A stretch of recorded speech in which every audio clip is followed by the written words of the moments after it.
Hello and welcome back to One for Paul, the show where I, the original non-pop culturist, get inducted into the world of pop culture by friends, comedians, and nemeses. Joining me today on part 2 of our review of Pacific Rim, the 2013 movie about giant robots fighting other giant monster things, is my friend, Trevor Parr. Trevor, welcome back to the show. Glad to be back, Paul.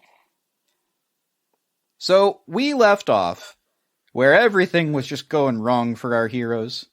They were stuck, our scientist man was stuck in a refuge, and the Jaeger that was supposed to defeat the double event, which was one of those things that was never supposed to happen except in the theory, except then it happened in the practice. One of them is powerless in the Bay of Hong Kong because of an EMT blast. Fortunately, Gypsy Danger, the one that is piloted by Mako and Raleigh, the one that was grounded because earlier they showed themselves to be a legitimate danger to the people around them, they're going to be sent out because their Jaeger is the one that is analog, which, as we all know, is better than digital, apparently. Of course. Yay, vacuum tubes. So many vacuum tubes. Back in the powerless Jaeger, it's time to either sit and wait, or take these flare guns and do something really stupid. I know, which I'm surprised that did not come from the American back, the stupid idea, but, I love that they're saying it's a stupid idea, but we're doing it anyway, right? We're going to do the brave yeah, and just stupid shoot it thing. Right in the eye. Yeah, I mean... Yeah. Just then, Gypsy Danger shows up and battles the kaiju, which now has a flare in its eye, which I guess helps. Mm-hmm. Visibility is not too good in that eye for him. Yeah, if only he had sort of 6 other eyes. After killing the gorilla-like one with the plasma cannon, we cut to Newt in the refuge, which, as it turns out, is not a very good refuge. Especially when he's blurted out that, oh, they might be after me. Like, and specifically then the whole me. Public... Look, I'm the guy that they're gonna try to kill. Aren't you guys happy to be around me in this refuge? And suddenly there's a whole lot of space in the refuge that wasn't there before. Exactly, yeah. Because movies. Fortunately, here's Gypsy Danger with an oil tanker that they now use as a club to beat the other one inside of Hong Kong. But this doesn't work. Indeed, the boat bat. Gotta love the boat bat. Oh god, the boat bat. I love that. Yeah, they'd hoped that this would really just boat bat its way to victory, but it didn't. And the thing manages to hide from the Jaeger. You'd expect that maybe it'd be difficult to hide, but behind Hong Kong-style skylines, even these gigantic things are not that big. Exactly. Especially I like how they're trying to search for it and it just pops out from the middle, from inside, and just pummels Gypsy Danger out of nowhere. The buildings, they do nothing. They do nothing. Yep, and then they start melting Gypsy Danger. I mean, the building behind him. And in response... But before that, you've got the nice little Newton's Cradle little scene where, of course, right. it's the obligatory... Yeah, like, I doubt that really happened, but it's a nice little scene that happened. I feel like the 3D department did that early on as a test of their systems, and then the director just looked at it and went, well, I mean, that's hilarious, we're keeping it. Yes, exactly. I think it would be a fantastic gimmick for a 3D department, but yeah, definitely, it's like, yeah, we need a laugh here and there. It's a good little brevity moment, because the whole fist slams through the entire building and slows down only at the Newton's Cradle, which gently goes back and forth. It's 3D department. I think it's the animation department going like, look at how good our physics system is. Mm-hmm. Fortunately, Gypsy Danger is not taken down by all of this. The acid attack misses them narrowly, and then the Gypsy Danger Man grabs the tongue of the thing, or the gland, or whatever it is that was spitting the acid, and tears it out of their throat. And then they freeze its tail and shatter it off of the thing. But before the kaiju finally grabs them from behind and flies directly upwards, slamming them in the buildings on the way up, because this one can fly, I guess, and it can do it without a tail. Yeah, I'm pretty sure I could talk with a biologist and they could explain to me how that's not possible. But, movie magic, whatever. Who cares? It's fucking awesome. And if it doesn't have a tail, it can't attack them from up in the air, which I think is the reason they might have done it, because otherwise, could you imagine? It's like, and then they flew up in the air, and it didn't use this weapon that it has on its tail to smash the thing apart like it did to those other guys, because it can't do that to the protagonists. We still need them to do stuff. Exactly. They avoid doing that, and I love it. I don't have any criticism of this thing. They fly far into the atmosphere. Looks like even space. Like, we can see the curvature of the Earth quite clearly. And just then, they remember that they have a sword. Yes. Out of nowhere. That would have been useful so long ago, but oh, by the way... For a lady who earlier was saying how bad Rayleigh was for not finishing fights earlier when they had a chance, I'm reasonably certain there were some punches earlier that could have been sword. Yeah, but both bad. Both bad. Both bad. Okay, look, I get you, but that's a weird thing for Mako to have agreed to. She would have been sitting on the sword going, no, but sword though. I imagine in their minds that's the conversation that was going, like, okay, Mako, hear me out here. Boat bat. But sword though. Yeah, but boat bat, but sword though. And she just was like, okay, Riley, we'll do it your way this time, and when it doesn't work, we'll get out the sword like I wanted to. And that comes up because I think the right hemisphere is dominant, or at least they're trying to portray that, because Raleigh is on the right side, Mako's on the left, sure. and you always have sort of a dominant, and brainy, waney, rhymey, wimey, whatever, right? It's who cares? Yes, thank you, Doctor. Thank you, Doctor. Well, that's what Doctor Who says. Is it like rhymey, timey, limey, or something sort of like that? Timey-wimey something or other. I didn't know that was a reference to Doctor Who. I thought that was just the thing people said. But that also makes sense. Timey-wimey nonsense. In this case, just swordy-wordy nonsense. Then we got a bunch more intercuts.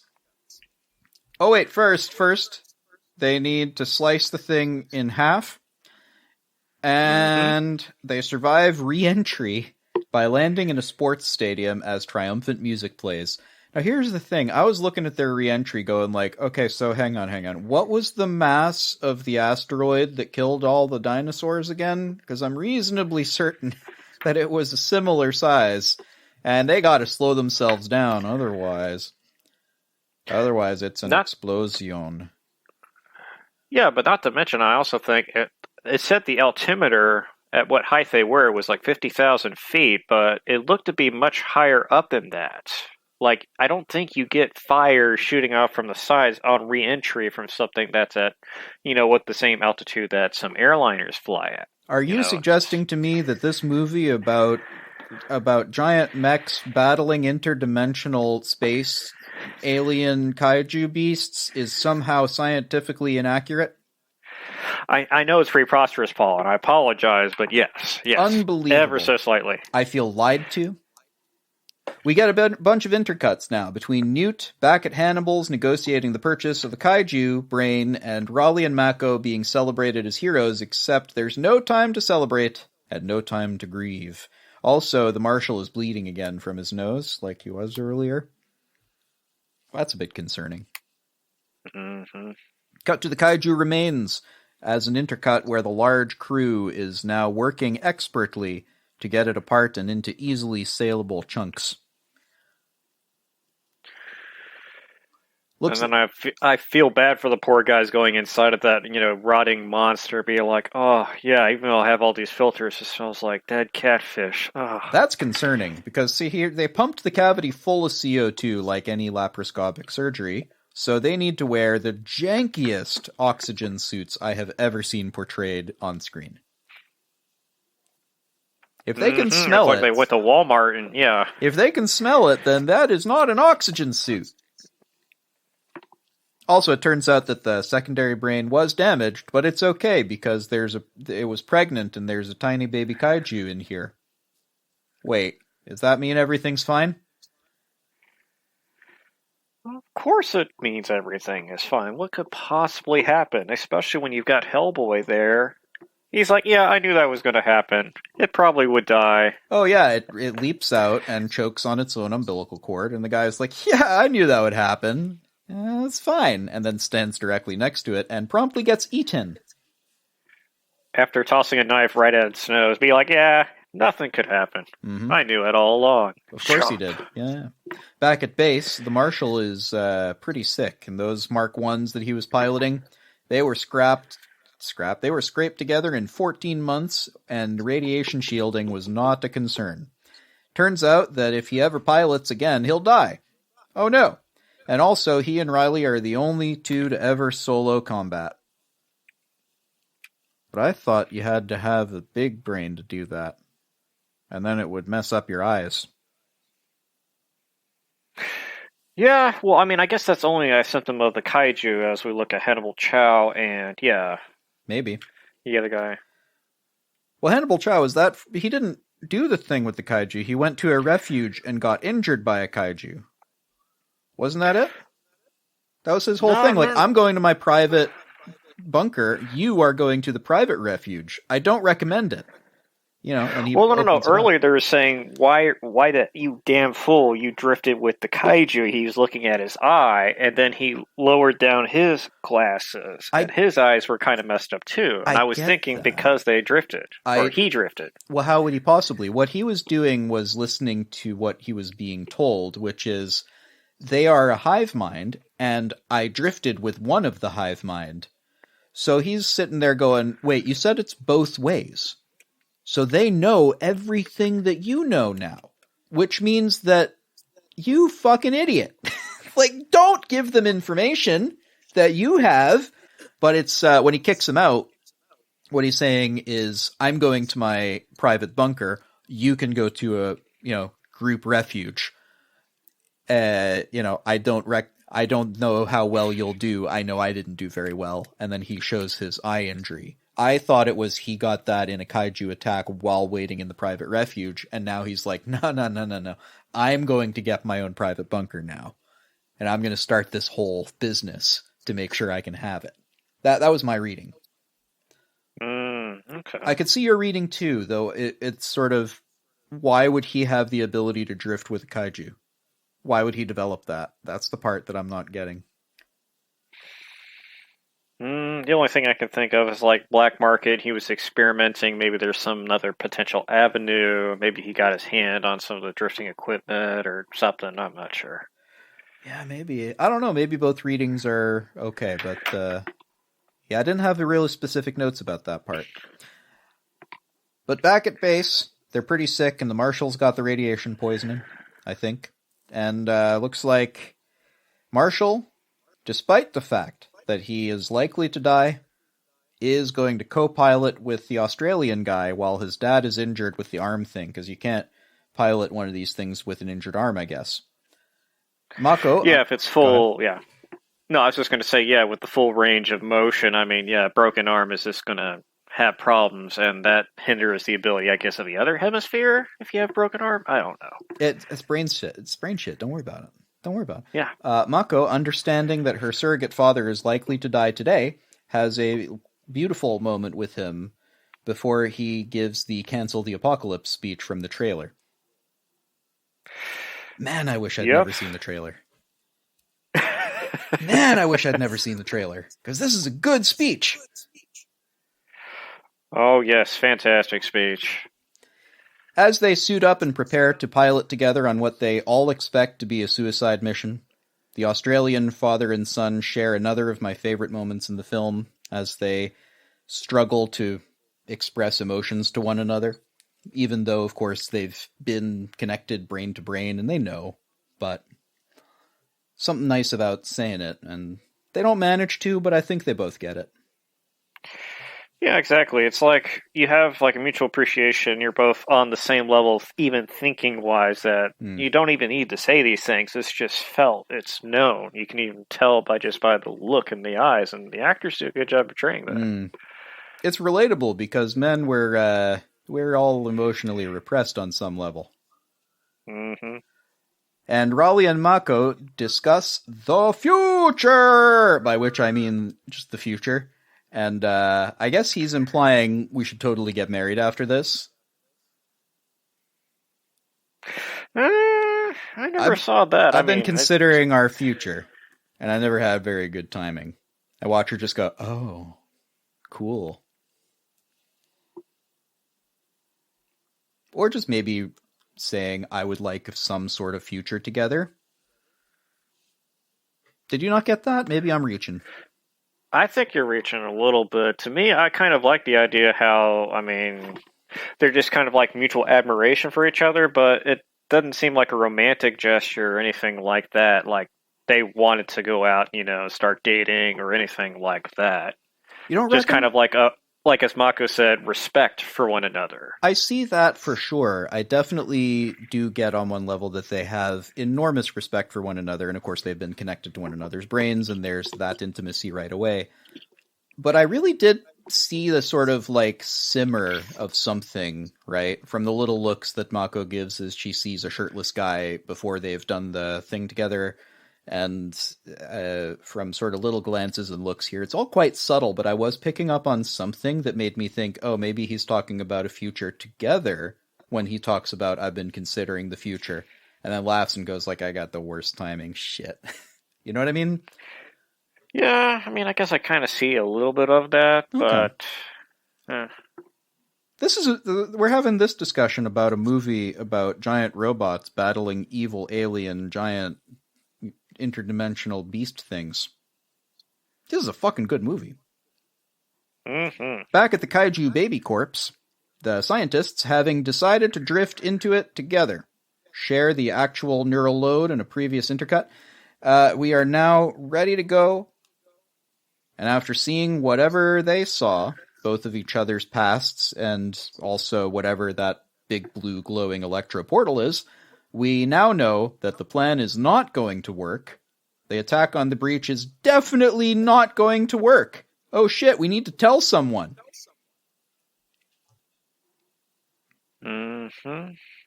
Which is a Is tad this inconvenient given that the Jaegers are already there. Yeah, and they've got the biggest, baddest monsters we've ever seen so far. Oh, I got two But of oh, them. wait, there's supposed to be a third one. They're supposed, according to Theory Man, it's supposed to be three, but there's two, and they're both category 4 because numbers go up. Mm-hmm. They got no visibility down here and not very much mobility compared to the kaiju who are just swimming around happily. And just as they reach the breach, they find that the kaiju are stalking them, but not stopping them from going to the breach, which is odd given that they're carrying a breach-closing payload. Yeah, it's more like they're just kind of like stalking their prey and waiting out, which, I mean, we kind of think at first that they really don't have like an intelligence, these monsters, but perhaps they do a little bit more than we give them. Well, it's that now we sort of know that they're being controlled by some sort of strategy, right? From an interdimensional intelligence. But even like wolves. Wolves are not smart like humans are smart, but they will stalk prey and they'll take their time and they'll do tactics. Lots of animals think tactically, but not a lot think strategically. I think that's really just humans and then also whatever these kaiju are or whatever's controlling them, because the marshal is quite surprised because he's never seen them behave like this. He's going, why are they stopping? They never stop. Something's weird. Fortunately, Team Science to the rescue! Here to inform them that Mm-hmm. they have to travel into the breach with one of the kaiju because there's an encryption key. Yeah, got to use those biometrics. I mean, Face ID, come on now. They need to collect the blue key card to enter this video game door. Exactly, but they have to also get the red key card, but they only could have gotten that one if they defeated such and such on the first level. And And they forgot they forgot didn't to go. do that because they did the speedrun strat. Also, it turns out that it's not a double event, but in fact, dum dum dum dum, a A triple event, triple just like event. Theory Men theorized earlier. Except now it's a category 5 because number go up. Big old hammerhead. Ugly looking thing. Ugh. It's kind of Which awesome kind of looking. similar looks like the tattoo that exuberant short scientist guy Newt. has on his arm. Yep. Yeah, until now we've only seen category 4, which is the largest category, but this is an even bigger category than the largest category. In fact, it's the first one they've ever seen. And they fight the new category. The other two get in on the party, though, first destroying Gypsy Danger's right arm. God, this guy is just getting his arms destroyed all over the place. First it's his left, now I it's know, his it's right. like Star Wars, the original trilogy, you know? Almost like that, with all the arm destroying. Then they stab the first one. Glad to see they're using their swords now. And then, as the fast one, the sort of alligator-style one, swims past rapidly, they split it right down in two, which is I know, kind it's of metal. Kaiju Ninja, successor to Fruit Ninja. Kaiju Ninja, good lord. I would play that for like 5 minutes. Yeah, I would definitely play that.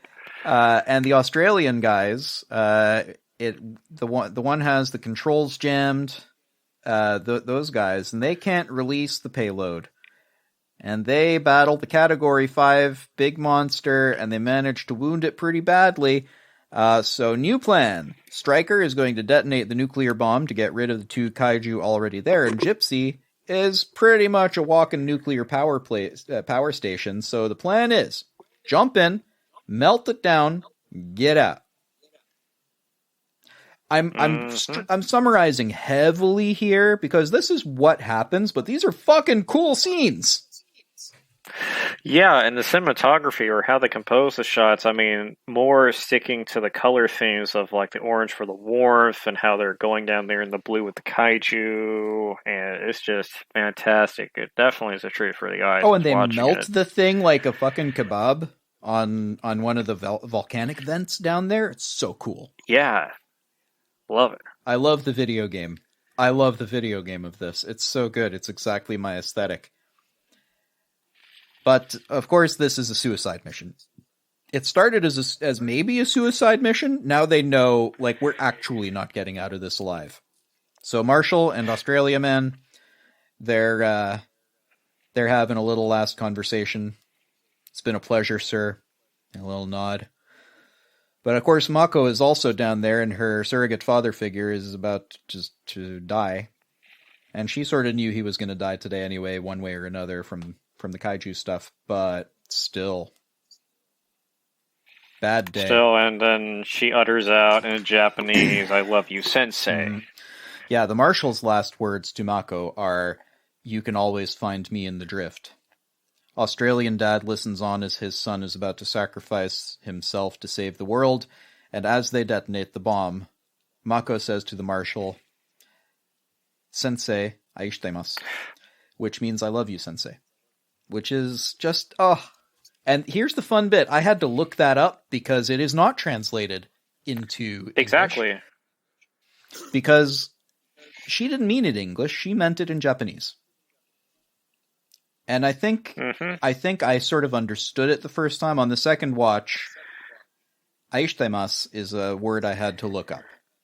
And oh, man, I got hit in the heart. I've never felt hit in the heart that hard while looking at Google Translate.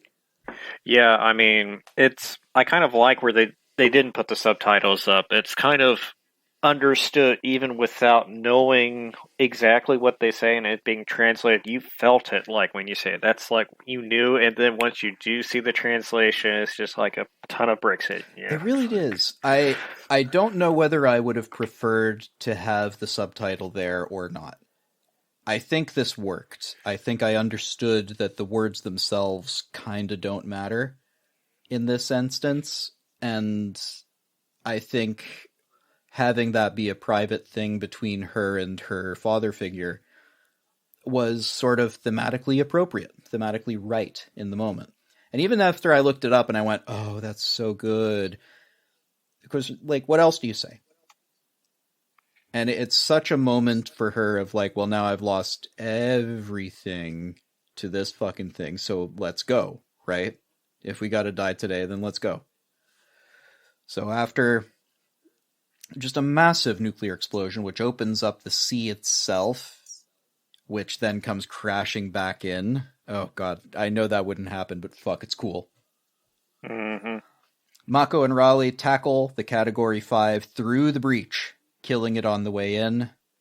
Mako's oxygen line breaks in the wrestle, and Raleigh gives her his before putting in the ejector seat and sending her back through the breach to safety, because she's out like a light. All he has to do now is fall.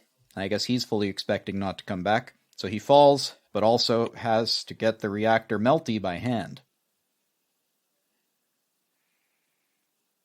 Yeah, and I mean, that's especially he's losing oxygen too, so trying to do a complex melt or triggered meltdown of nuclear reactor in, a not parallel dimension, but another dimension.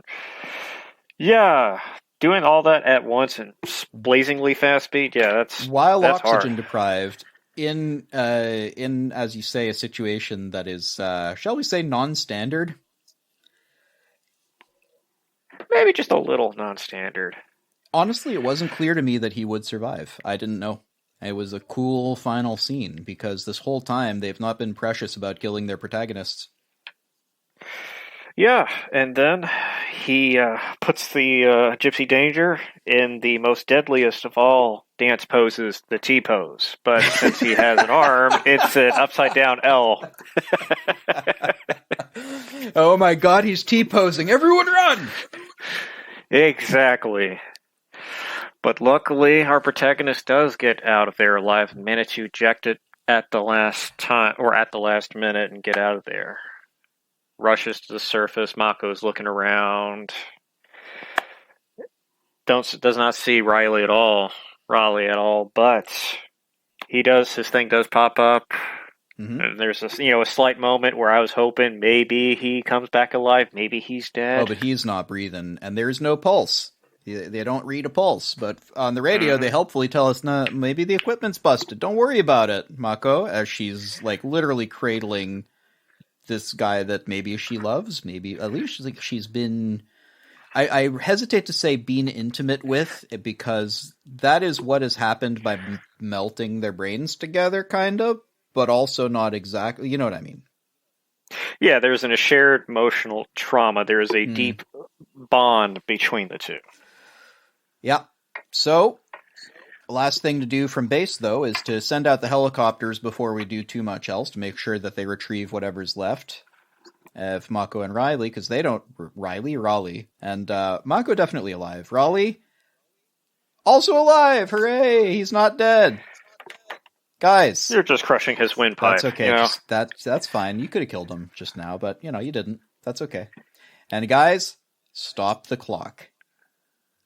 Oh, this whole time there's been a clock running that they keep resetting every time there's a new kaiju, and now there's not going to be any more kaiju because they collapse the thing that puts the kaiju into the world, and hooray, the world is saved, and everybody who's not dead is victorious, I guess.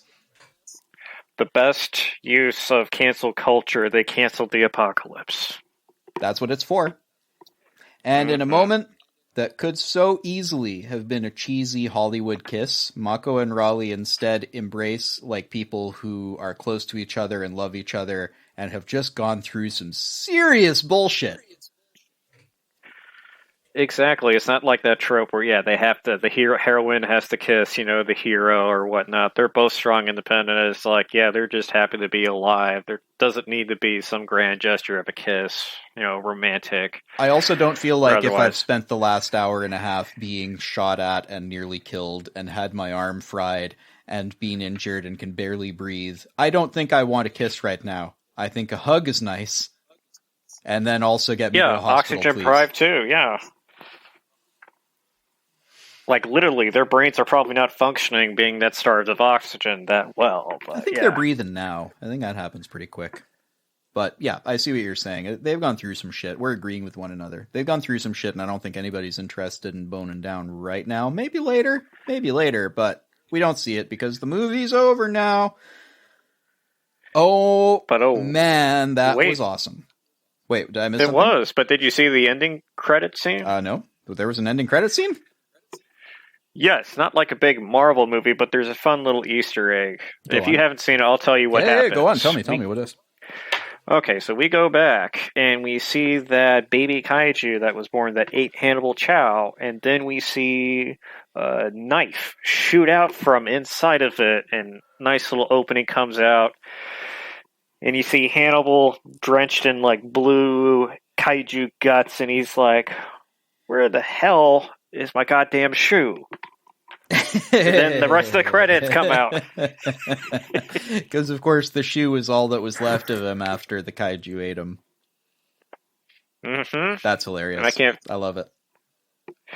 Yeah, I mean, and that's it. It's a nice little scene. But yeah, it's one hell of a ride, this movie. Oh, that was awesome. Thank you for recommending that. I was not expecting a beautifully told human drama in this anime-inspired popcorn movie about giant robots fighting monsters. Right. I mean, it's very pleasant, and basically, the director grew up as a kid in Mexico, and he loved both these genres, and he wanted to pay homage to that because he loves the source material so much. He loves Godzilla, he loves the mecha, he grew up with that, he wanted something that hasn't been shown before, like on movies, so he tried to merge the best of both and tell his own tale, and he succeeded very well in that. Ask me questions about my experience with the movie. Okay, what your experiences with the movie? What did you like out of this? What you did not like out of this? I liked Mako a lot. Mako's whole storyline was so cool, and maybe is this the first time I've seen? What am I trying to say? Or... No. I'm trying to think about what I think because Mako was super compelling. Mako was. Her story about vengeance could have very easily just turned into Kill Bill, which is fine. I liked Kill Bill. But it could have easily been one-dimensional, like, I want to kill the kaiju because the kaiju killed my family. And then that's her character. Except it turned into this whole thing of exploring her mind and exploring her experiences and what led her to be this crazy perfectionist person who needs to make sure that everything is exactly right and make sure that she's able to fight this thing and study hard and make sure that once she accomplishes the aims, holy fuck, no, I don't even think for her it was about saving the world. I think for her it was about hurting the things that hurt her. And I love that. I think she's the main character. I think she's the main character of the story, but there's a bunch of main characters, maybe. She's certainly a protagonist. And she's one of the stronger ones, I think. Raleigh I found a little one-dimensional. He was very much like, you killed my brother, and I'm finding it difficult to connect to other people because I felt that loss so deeply being connected as I was at the moment of death. Relatable, sure, but also sort of that's his whole thing. Like, he wants to kill kaiju because they killed his brother, and that's what he does. And he wants to do... He's a pair of trousers. He's us in the movie, experiencing the movie. I liked the Marshal. I like Marshall a lot because I don't think there's anybody in this movie, now I'm thinking about it, who doesn't represent loss in a really nuanced way and a really respectful way, because it could very easily have been like, I saved this war orphan and I trained her to be a killer so that I could get my vengeance. And it wasn't that. It was, he's a loving surrogate father who's concerned about the daughter he took in and raised as his own, even as he knows that she wants to fight and is going to, and he knows the stakes better than anybody. He's fought against them and he doesn't want her to die. Fuck. But he also wants to save the world, but maybe she can fight with him, and that growth of their relationship was really interesting. And again, this is a movie about giant monsters being battled by big mecha tanks. I don't know what to make of it. I think I liked both of those things about it. I think it snuck in a really meaningful drama about how humans interact and how we go through unreasonable bullshit. And I think it did it while also having some cool fight scenes between awesome monsters and big ol' robots. And it's so fun. It's such a fun movie, but also it made me cry. It's I liked that a lot. I'm struggling to think of things I didn't like.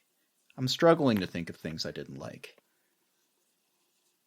Occasionally, the brain stuff was a little like, oh, okay, like you needed a reason that you had two people in the thing to cause the drama to happen, so you came up with this brain thing. All right, whatever. I don't know how I would have done it though, so I'm also not going to criticize it for that. There's not a lot I didn't like. Yeah, I feel the same. It's just there's not a lot to like. I mean, Not a lot Mr. to Del like. Toro loves to flesh out his stuff. I mean, there's.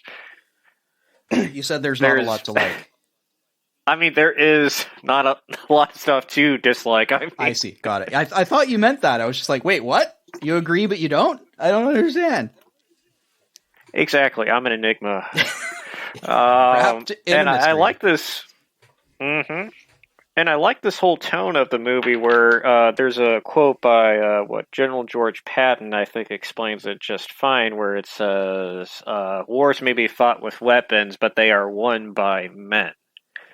And it's not really that, the biggest, baddest, like the most advanced, mech out there, the Australians, is defeated and the Chinese are, defeated. It's about basically the better, I guess, characters out there, and how well they work together. It's won by people, not by technology, and I like that.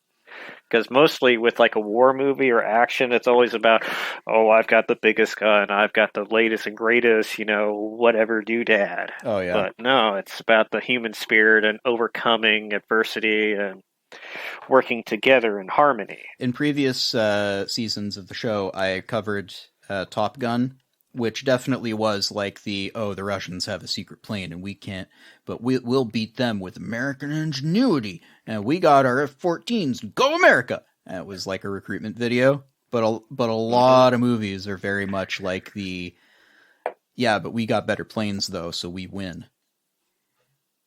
Exactly. The monster design is kind of stunning. I guess one thing I dislike a bit is I could frequently not quite tell one from the other, despite quite strong design differences. Maybe that was a color thing. Maybe that was a shot choice thing. I didn't really feel that the level 5 was more threatening than the other two, having just watched the other two dismantle the mechs that were previously quite strong and characterized that way. And the level 5 just got stabbed in the arms and went down immediately, so I don't know. It was just bigger.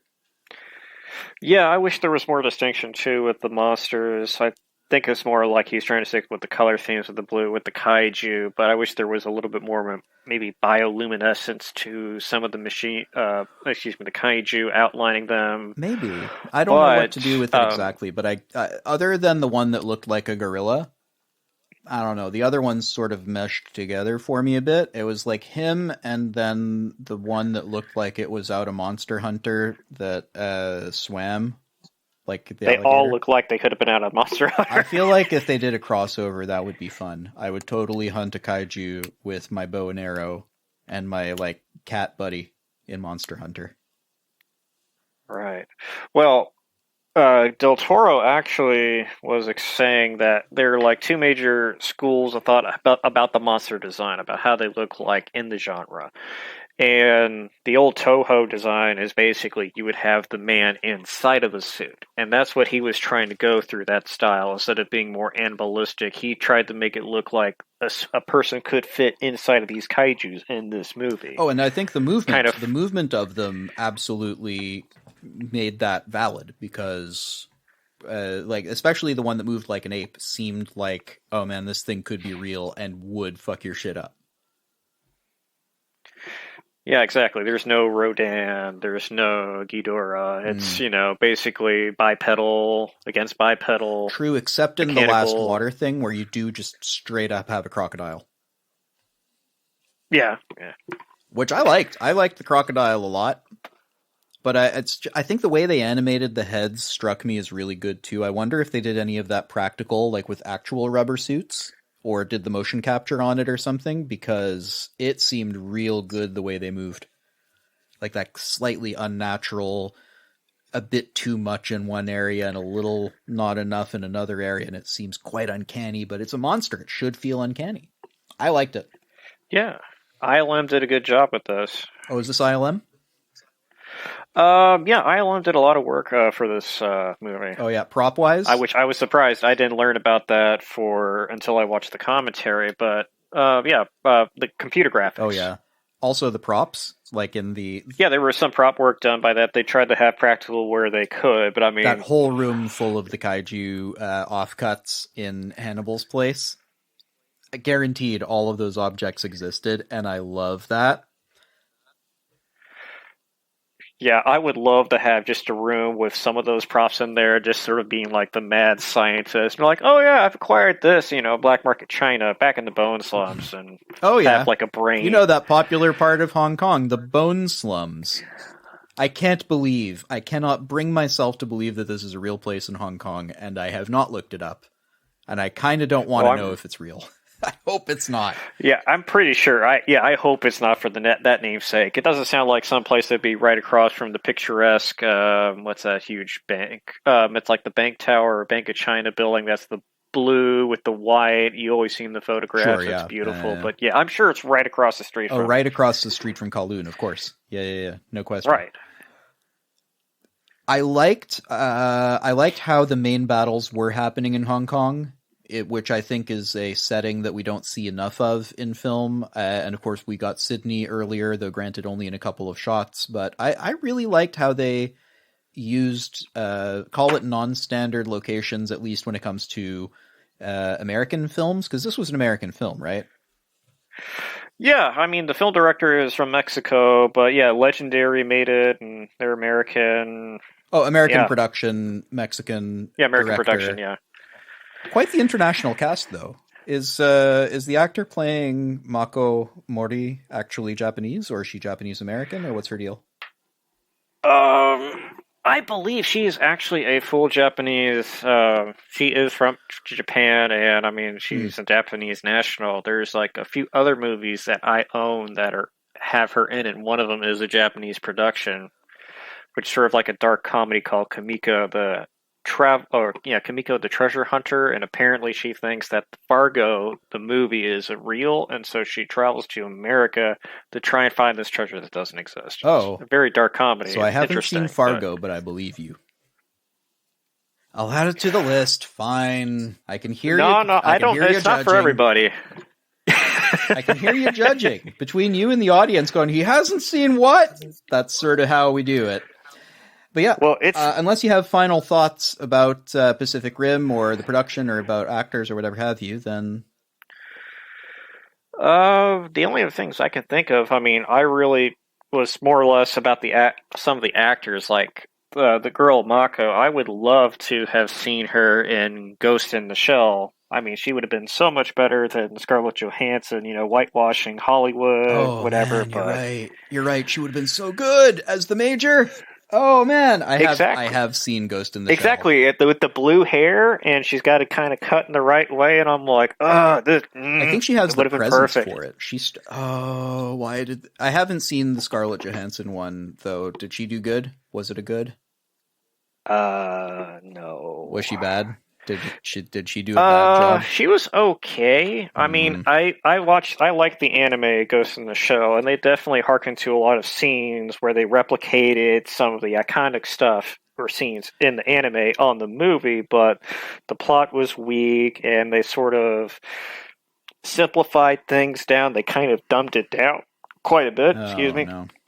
Oh, no. And I mean, But was Johansson okay? I just think if you're going to have like Japanese cast members, and then you have the lead protagonist Caucasian American, it just makes sense to have a leading character who's also Japanese. But,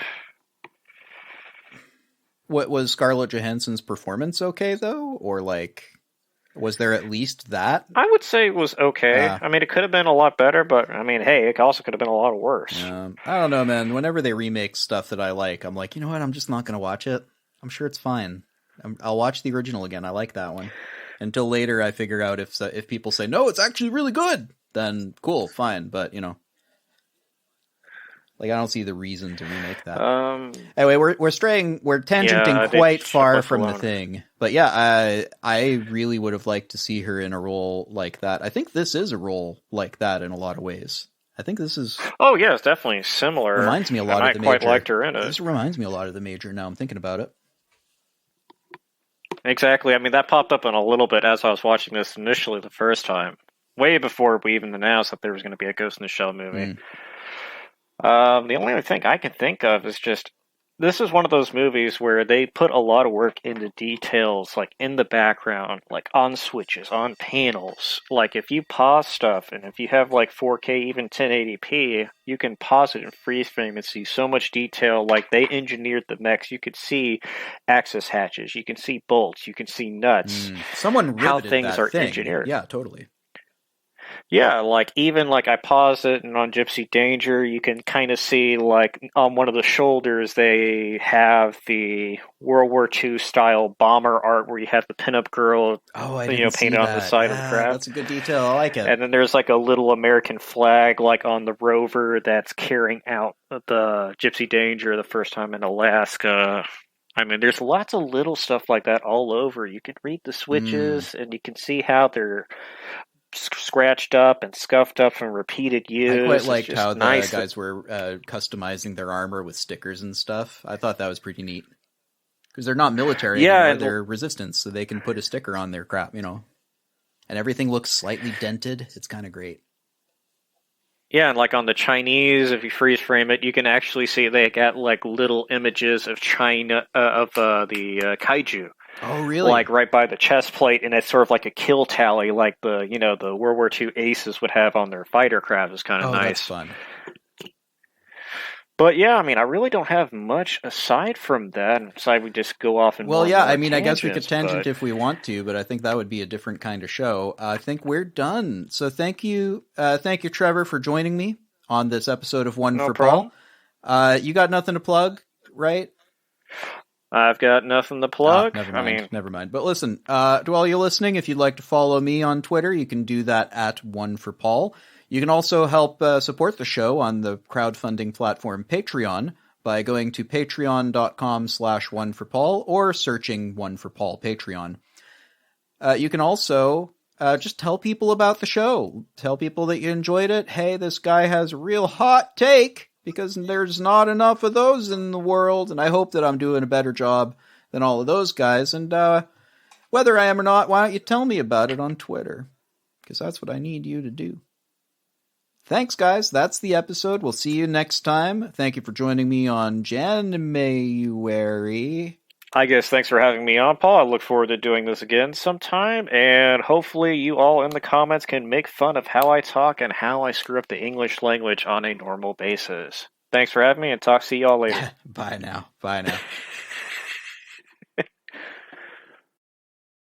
So many vacuum tubes, because movies.